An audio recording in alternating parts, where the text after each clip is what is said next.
مومنین امام علی ابن ابی طالب سے کسی نے پوچھا کہ کیسے پتہ چلے گا کہ جو پریشانی یا مصیبت ہم پر آئی ہے وہ اللہ کی طرف سے آزمائش ہے یا ہم پر اللہ کی طرف سے سزا ہے؟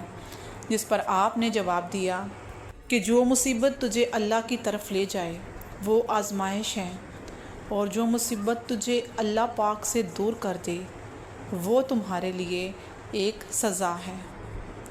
حضرت محمد مصطفیٰ صلی اللہ علیہ وآلہ وسلم پر درود بھیجنا۔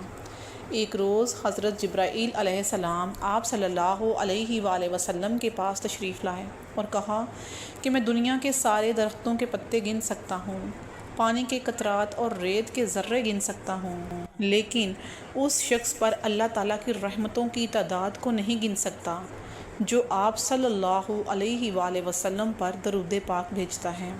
اللہم صلی علی محمد وعلی محمد۔